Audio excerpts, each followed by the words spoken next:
Yeah, so I'm on the road, so I'm not in a position to do my full setup, at least not right now. And given that Abdul and Ab died, I wanted to say a couple things because I've seen a lot of talk online that I mean most of it is pretty respectful. I mean like people sending condolences, etc. And like, but the only thing I really wanted to say besides sending obviously like my deepest condolences, I wrote to my dad immediately afterwards, and I was like, listen, man, if I don't say it enough, I'm very grateful that I have a father I can look up to. I mean, I don't know, man. It's tragic. I watched the Weasels video, and he had the thing at the end where Khabib, wanted to talk about his father. And it's like, you can look at this thing and you can kind of go, you know, wow, Khabib must be so sad, etc. And of course, that's a good place to focus your energy. But if you have a good relationship with your dad, today's probably a good day to tell him something that you might not normally tell him, which is what I did. I'm like, oh, you should just do exactly what I do.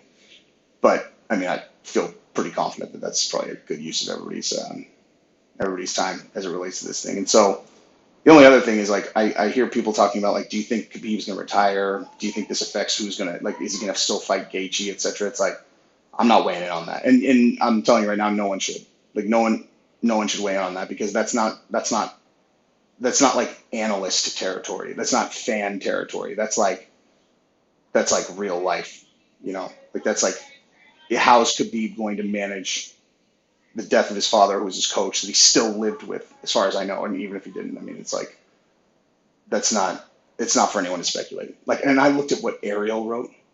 Jesus, man. Sometimes I'm not going to put my boy on blast, but there's someone else who I talk to a lot, who I respect, whose opinion I respect immensely, and he told me Ariel's a clown.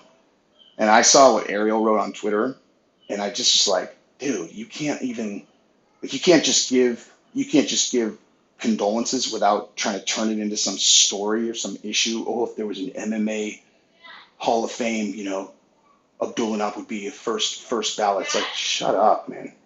You know what I mean? Yeah, Do you want to go to like a better dinner place, or do you want to walk to that Mexican place? I'm down for whatever. What do you want to do? I don't know. It just dawned on me that we could go somewhere. So while I'm doing, how to live your life, happy life. I'm sorry, happy wife, happy life. Do whatever your wife always wants to do. I mean, within reason. Like, within Wait, do reason. you have clothes on? I do. Can you go hang us outside? See. Anyway, that's what I got.